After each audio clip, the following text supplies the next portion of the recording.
welcome to the Uncommon Truth podcast. Happy New Year! Happy New Year. Hello. Is it right? Steve's I just hit him in case you didn't see that. He's looking at a scripture already. He says Happy New Year though. Happy right? There New you Year. go. Yeah, we have been. I think this is the 4th year of the Uncommon Truth podcast. This is the beginning of it, or we've done 3 complete. I think we've done 3 complete years at this point. So That's crazy. yeah, That's You crazy. sure? Yeah. Started in 2019. yeah. It's crazy, huh? Oh, I thought it was longer, actually. I really did, because I'm Love thinking you. of when love you. our good brother passed away. Yeah, that's what I was and, thinking too. It's everything- going to be 3 years in March. Yeah, and he was here. I He thought was here I before thought that. He That was is- here for a anyway, year. we probably don't need to. Rehash that? Yeah. Should But anyway, no, well, it's but anyway, Happy New Year. Happy New Year. And I'm excited to be doing another year of this show with you guys. Do you enjoy it? I do enjoy it. I like being with you guys. I like being with Jeremiah. He's our producer over there, and he sits there and listens. And He smiles all the time now. He's We wonderful. got to change his name to Smiley. Smiley, He smiles all the he's time. wonderful. now. He's from Morwena, Yeah.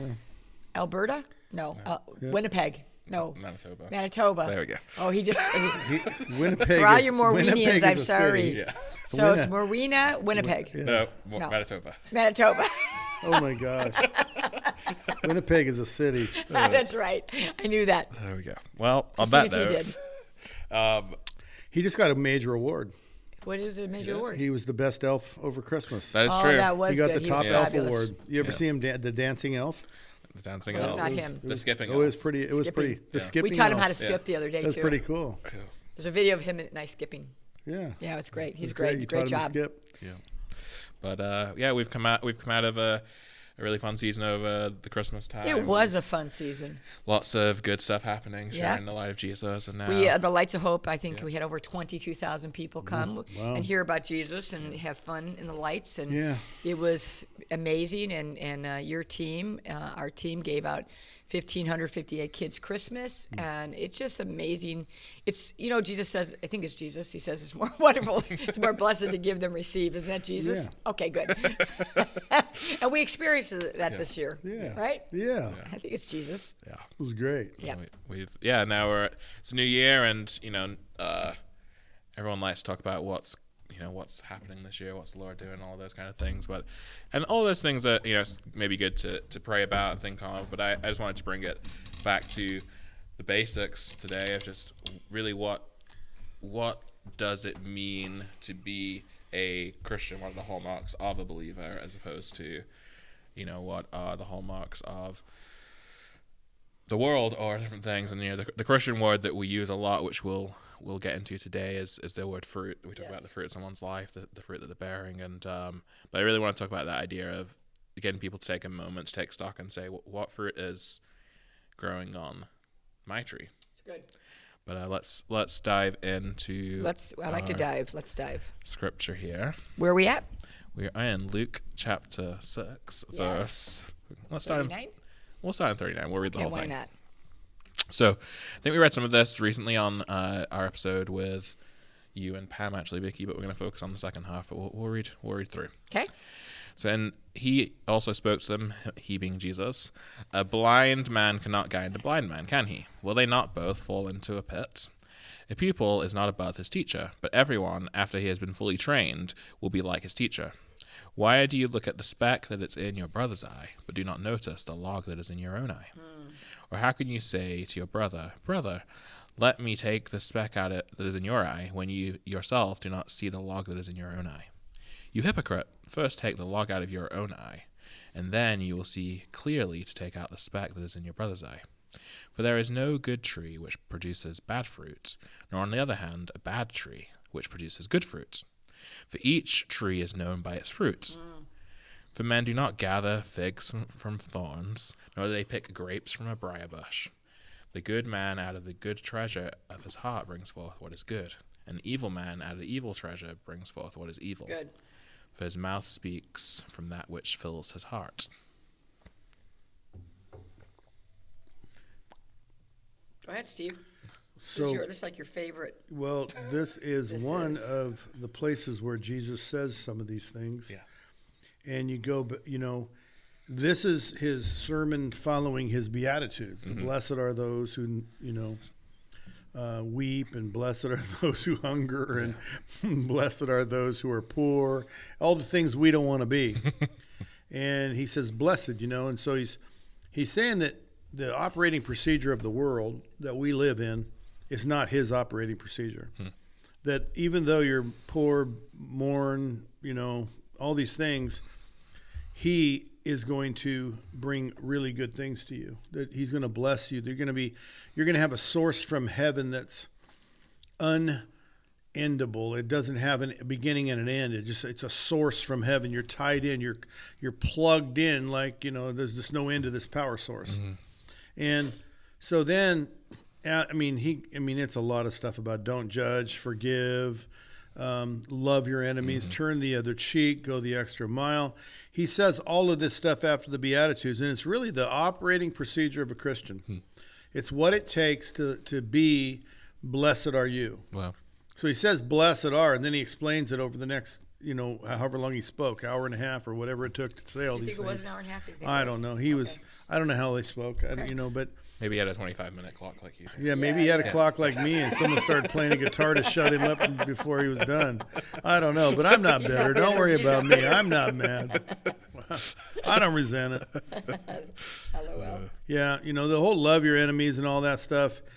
He's saying this is what it takes to be one of those blessed people, one of those people who receive that unending, that source that doesn't need to be replenished, and that source is him. And then he comes on, he also spoke a parable to them. A blind man cannot guide a blind man. So if you don't know these things, you really shouldn't be trying to guide people in how to receive the resource of God. If you don't depend on God, you shouldn't be teaching people how to depend on God. And you shouldn't be teaching them things that don't depend on God. And he's basically saying a blind man can't lead a blind man. Out of the results of this comes bad fruit. And you can't say this man was a good tree if he produced bad fruit. And that bad fruit is not, what it said, blessed is he who knows God. I don't remember all the Beatitudes off the top of my head, but knows God,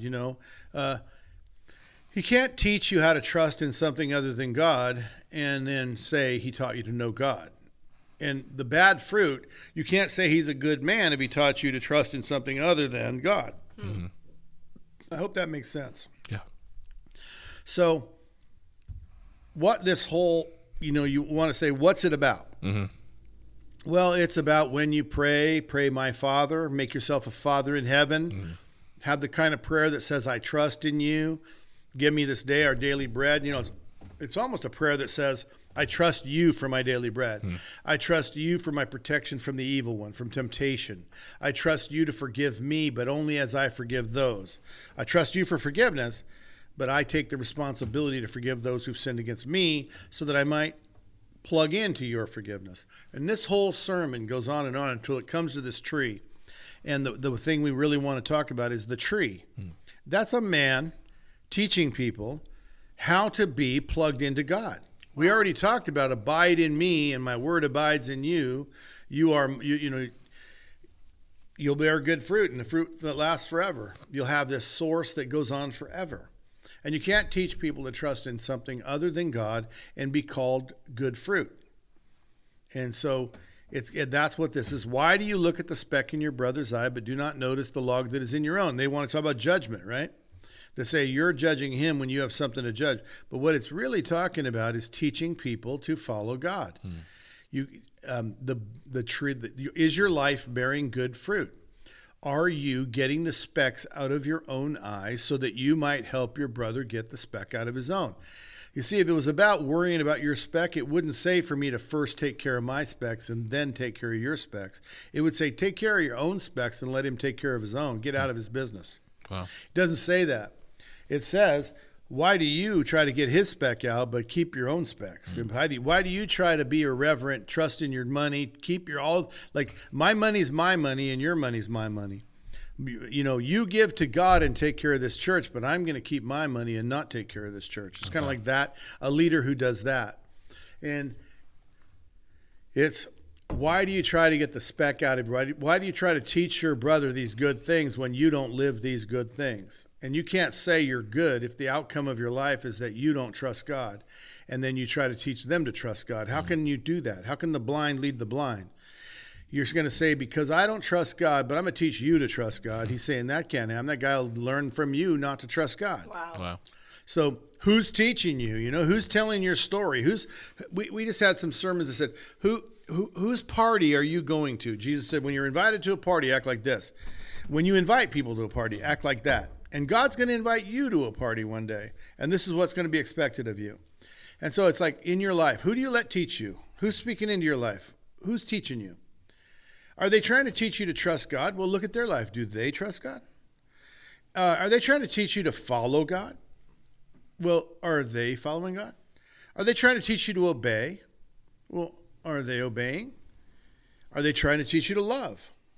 Well, are they loving? I just heard a story of a system of pastoring where the pastor gets a percentage of the money from the offerings on Sunday morning. And he does hour-long offering sermons. Oh, yeah, of course. Well, because his percentage goes up the more he gets them to give. Right. Well, if he's trying to teach you to give, is he giving? And it's like on and on and on and on and on. If he's trying to teach you marital practices, what's his marriage like? If he's trying to teach you how to raise children, how many has he raised? And did he do good?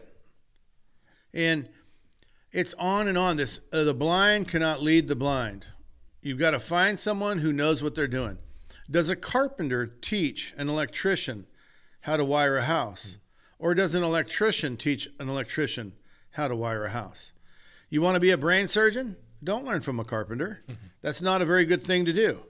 We all get that. Yeah, all you know how to do is cut wood. Don't get out of my brain, man. And it's does the man trying to teach you how to follow God, understand the Bible, know what he's saying?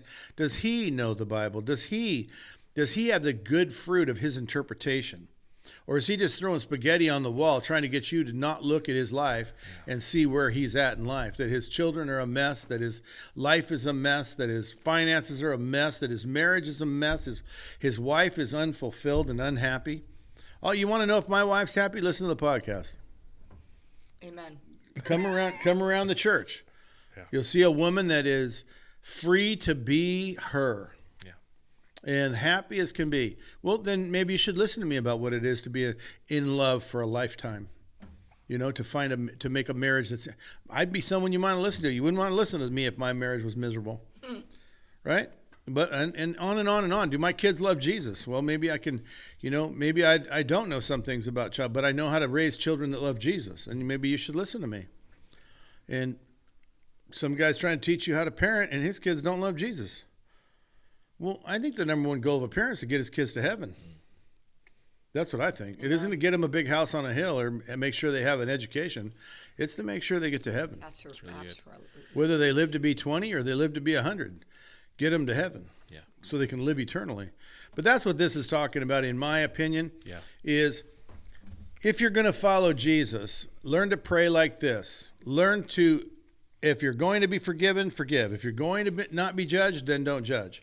If you're going to be a man who's going to lead people, make sure you follow him. Yeah. If you're going to teach them what to do, make sure you're doing what you teach them. That's really good. And if you're going to listen to somebody that's going to teach you how to do something, like, some of us carpenters can teach you how to build a set of stairs, and some of us can't. Who would you rather listen to? The guy that can show you the stairs he's built, or the one that says, "Oh, trust me, I know how to do it"? There's some complicated issues to it, you know. That's really good. I think you majored, which is really good, on the point of like making sure you're listening to somebody that has the good fruit. But I think the other side of the equation is, I think we can be quick to give advice to people when we don't necessarily have the fruit ourselves. Like that's what I'm talking about. You shouldn't be teaching, right? Both sides of it. And, sometimes it's like, have we looked at ourselves and said, is this an area where I have fruit that someone really should try to follow? But often we preach more than we practice. And that's what Jesus talks about. You're both going to follow. You're both your blind guide. Right. And in our society in America, and probably in England and Canada as well, that's epidemic. Is that there's people that want to give you their opinion all day long, and you're like, sometimes I think to myself, why? I mean, I'm not that rude to say, why would I listen to you? But in my head, I'm like, why would I listen to you? Just like Steve said, your kids are a mess. You're this, you're that, because I can see, and I can't even see behind the curtain. This is what I just see on the outside. So the fruit, because we can't see behind closed doors. Right. And sometimes we are duped. There just is that possibility. But what can you see? He's saying, look at what you can see and judge for yourself whether you should follow them. It's kind of funny because he says, he calls him a hypocrite. He says, how can you say to your brother, let me take the speck that is in your eye out when you yourself have a log? He says, you hypocrite, which recently I think we even said it on the podcast, is that's a faker. That's an actor. Yeah. So it's like, okay, we could be duped or surprised by people, what they do behind closed doors. Right. But really being fruit inspectors on the exterior of what we can see. Yeah. And like Steve said, is he a man or a woman? Is it a man or a woman of character and honor? And their yes is yes and their no is no. Does their life look like Jesus is the center? Does their husband or wife look like they're happily married? Do their kids love Jesus? Or, because some kids, if out of 4, sometimes you might get one that goes out to the world for a while. But the promise, if you continue to love Jesus, is they'll come back around for your house. But look at the way people lead.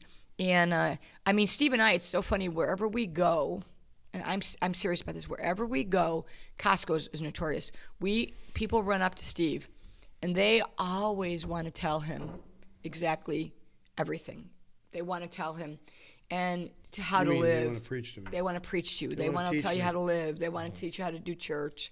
And they don't even know Steve. They just want to tell him that. But it's like, and sometimes in my head, it's like, again, why would I listen to you? None of your kids love Jesus. Not any. So it's interesting. Fruit is an interesting thing because you should be able to see it for the most part. A tree does not hide its fruit. Right. You will Only when eventually storming. be able to Eventually. see it, yeah. And that's kind of what Jesus goes That's on really to good. finish this chapter with. Yeah. Talks about the wise and foolish builder, right? The one who builds his house. Here's the words Jesus puts into practice. He's building his house on the rock. And Puts his words into practice, is that what we said? Yep. Yeah. He builds his house on the rock, so when the flood comes, it stands, and the one Yes. that hears him doesn't, right? The flood comes and it Great falls. is the It says the ruin of that house was great. correct. And that, so really sometimes both houses might look exactly the same, but what it's built upon eventually will show, right? So So whether you good. can see on the outside or not, eventually it's gonna, as we say, and I don't know if you say this over here, but in England we say it'll come out in the wash. It all comes out in the wash. Yeah. We used to Yeah. say that. Yeah. I think you guys got it from us. Sure. So down in verse 45, when it talks about the good man out of the good treasure of his heart, Yes. brings forth what is good. We come to the mistaken idea that it's extremely obvious all the time, and it becomes obvious. The evil man brings forth what is evil, for his mouth speaks what's in his heart. And what that, so most of the time it's very deceiving because they're saying what you want to hear and it doesn't sound like evil. I want to be able to keep mine. I want to have all of the blessing and none of the responsibility. I want that. So when you're teaching me I can have that, and you can teach me I can depend on my wealth, I can depend on my life, I can depend on people, you're speaking evil, but it doesn't sound like evil. And it says the good man out of the goodness of his heart, the good treasure of his heart, bring forth good. And when we're saying, that you have to give and you have to serve, to lay down your life, you have to, what he just said, turn the other cheek, go the extra mile, love your enemy, do good to him who does bad to you. It doesn't sound like good, but it will bear itself out. The foundation will hold. That's good. The storm is beating on both houses. When the storm is light and it's growing, both houses feel secure. But as the storm gets bad, both houses feel like they're under siege. But then the waves hit, and only the good house stands, and the bad house, great will the fall of that house be, is what he says.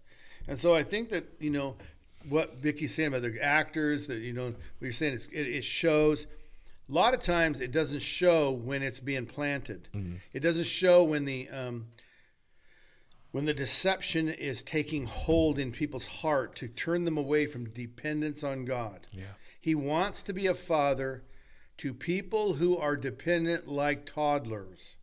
We say this all the time. That's the goal of God, is to cause people to be dependent like toddlers, and then out of that group of toddlers produce heirs to the throne of God, to walk the face of the earth and proclaim his goodness and proclaim his truth, and say the hard things like, no, we have to give.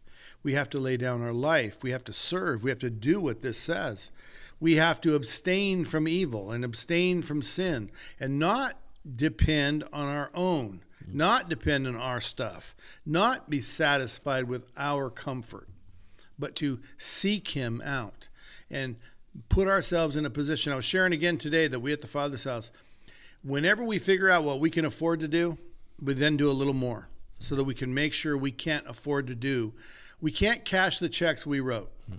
And I don't mean we're not being irresponsible and bouncing checks. Right. I'm talking with our life. The saying we have. We do more than we could possibly do. Sometimes, and this is my fault, if it's a fault, I do more than it's even responsible to do. You go out and we put ourselves out on the limb. Like, if he doesn't come through, man, this is really going to turn out bad, And we did that for Lights of Hope this year. We stuck our necks way out. One guy complained about the high cost of food to me in a kind of a fun, jokey way. And I said, well, we put $90,000 out, and we're just hoping through hot dogs and hot chocolate we can gain it back. Yep. We can get that 90. If we don't, I don't know what we'll do. But we're kind of dependent on God. We want everybody to have a great time, and nobody has to buy a piece of anything, a piece of pizza or hot dog or anything. But it is kind of funny that, we stick our necks way out, and then we watch God. We do what it takes, and then the rest is up to him. Right. And in that, you're following what you feel like he's led you to do. You're not just sticking your neck out and saying, let's see, right? You're following his lead. It's always, I hear people all the time say, I wanted to do this, but the provision never came. Excuse me. I say, well, the provision might not have come because you never did this. Yeah. You never went out in dependency. To me, dependent on God is where provision comes from.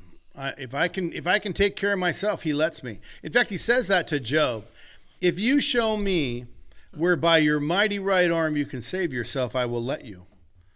But it's pretty clear that you can't.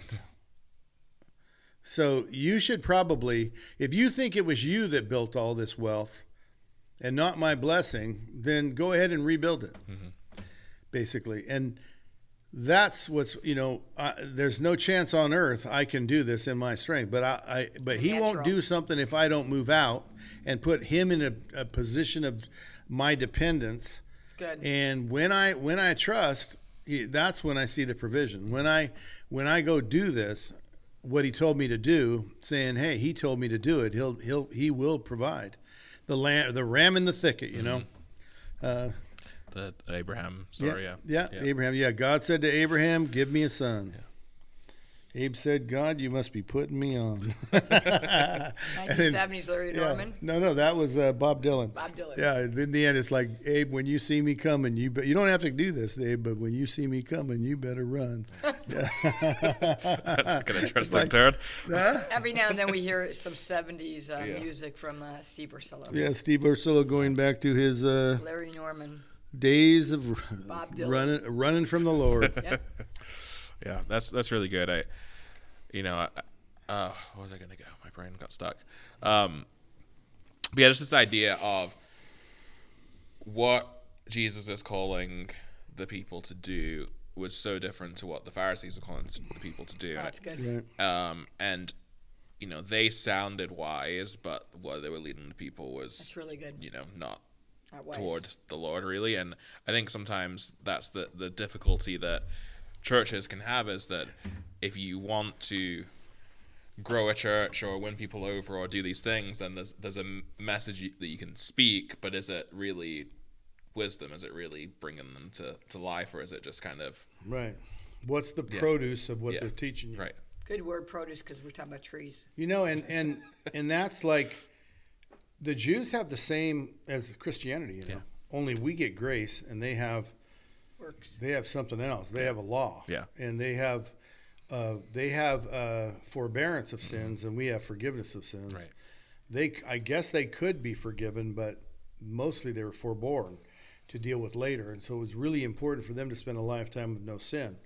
And we get away with having been in sin as Gentiles and then coming to the Lord. Mm-hmm. But we too are supposed to not have a life of sin.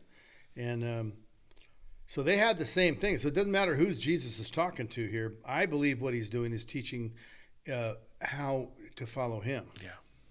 This is what living in the kingdom of God is like. And these principles are true for Christians and Jews. Mm-hmm. That who's leading you? Who's teaching you? You know? Who is it you're following, and who are you giving power in your life? Yeah. Who's your daddy, really? Yeah, who's your daddy now? Yeah. I mean, he says it to them later, right? Maybe not later, but in John, there's the account where they say, "Our father's Abraham," and he says, "Well, no, your father's not Abraham, because if it was, you'd do this." And you'd at least follow your father's him. the devil because you do what he says, right? There's that, and it's that real divide of who are you following, who are you listening to? And verse 48 and 45, and I think you talked about it, but it stands out to me. The good man, out of the good treasure of his heart, brings forth what is good. And the evil man, out of the evil treasure, brings forth what is evil. From his mouth speaks from what fills his heart. That's so fascinating to me because it is really who you are. Mm-hmm. It's just not what you speak. It's really, people should be able to see who you are even without speaking. They should know you're a good person, and people might not like you because you're a Christian and you love for Jesus, but that's not what they're talking about. He's talking about it's really easy to see if you're just talking the talk and not walking the walk, and that's a little bit of a platitude, but it is true. You should be able to see the produce, the fruit from a distance. Yeah. You know, it's like, why are you doing what you're doing? It's because of who I am. It's because of who I serve. It's because the Holy Spirit lives inside of me. I want to do the greater things, and that means feeding, clothing, whatever, you know, giving your life away. My life is not mine, it's his. So his example was so strong that if we can have a portion of that example in our lives and people can see it, especially nowadays, it's very obvious. You know, people are lovers of money and lovers of self and lovers of comfort and lovers of education. And when you come in the opposite spirit and just give it away freely, it's curious. And not doing it because you're trying to win your way to heaven, but because you freely was given, freely you give. It's so really it's a different heart. I'm not trying to win anything. I just want to become somebody. Yeah. I want to look more and more like Jesus. That's really good. So before I bring it to a close, I just want to pose this question, which is, I started with the thought of it's New Year and lots of people are going to focus on what does the Lord have for this year, and come up, and I've already seen tons of them on social media, the prophecies for the year, and we can get all caught up in that. But what I really thought the Lord was saying was take stock of where we're actually at. So all of what we said being true, if I wanted to look at the fruit that was growing on my tree, how could I go about taking an inventory of my fruitfulness? Well, I look at how dependent I am on God. That's it. Yeah. How can I teach a man to be dependent on God? That's what we've said, if I don't know how to be dependent on God. And so I should really stop teaching if I'm not dependent on God. How much do I trust him? How much fear is in my life? How can I teach a person to not fear life if I fear life? It goes on and on and on. Take stock. How do you take stock of yourself? You look and say, where am I dependent on God? Have I ever tested my dependency? It's really easy when I have big money in the bank. It's like, I don't worry about money. Of course not. You have a ton in the bank. Yeah. We've been there. We've had a ton. And we've also had less than minus. I mean, we have been so minus for so long. We lived 6 years one time making less than our bills and never going behind. We tithed. We were blessed. We lived a blessed life. And we could tell you so easily that, what we could teach people how to trust God because we knew how. We had proof. And now we've been married coming up on 48 years, but it's 47 and a half. And I think it's actually 44. 44. I'm sorry. I'm talking about my Jesus, Christianity. It's actually I'm talking about seems like okay. 50, doesn't it? Yes, it's only 40, but it seems like 50. Right after me telling him how happy my I'm like, wife I don't was to think be that's married exactly to me. Right. Come on, Yeah, Vicki. okay. Come on, well, baby. Come on. Come That was on, fun. baby. That was fun. That was fun. So anyway, 43 coming up on 44. I was saying 47 and 8 because that's how long I've been a Christian. But anyway, Explain why 43. you're wrong. So now we've been married all these years, and 40. we can tell you, we know how to trust God. We've lost everything in a fire. We have had a great deal, and we have had nothing. We've had minus, and we can tell you that none of it means anything. All that matters Surpassing in our knowledge of life Jesus Christ. is that we trust Him for whatever comes. And It's a ride. it's a heck of a ride. It's It really is. It's an awesome journey to roller coaster ride. to always give more than you can afford, even if it's only $1, more than you can afford to give, and put yourself in a position of depending on Him. Amen. We can easily teach young people to depend on Him. And if you came into one of our team meetings, you would see 70 or 80 people, or whatever it is now. You'd see a bunch of people, 70, let's say, people that are absolutely just full of joy. Yeah. They just they love what they do. They're loved to be part of it. Their life's, if I said, whose life's the best it's ever been? Everybody raises their hand, because it is, and it's true. And if your life's not the best it's ever been, how can you teach others to make their lives the best it's ever been? That's good. If it's not further up and farther up in for you, then how can it be further? You Good. teach anybody to go further and farther up. Good. And so that's what the answer is. How do I know? How do I take stock of me? I look at my life, and where do I depend on God? It's good. And how do catastrophes and difficulties affect me? Good. Where do they place me? And so that's how you know. And if you're teaching people and you're not, you maybe take a sabbatical. Get your life straight. Get your head straight. That's right. Go out and put yourself in a position to trust God. Amen. That's really good. Anything you want to add to that? No, I Vicki? agree with that. That's really good. Wonderful. Well, I think- 100%. Except for the number of years we were married. Okay, I suppose you did add that already. Can I say, Other than that. is it okay to say idiot on a recording? No, you just told me how you have a great marriage. You call me an idiot. I do have a great Yeah, marriage. it'd I be know I said terrible. my wife's happy because I'm a great husband. I didn't say anything about it. Probably been a great wife. Praise the Lord. I'm a saint. Yes, Saint Vicki. Saint Vicki.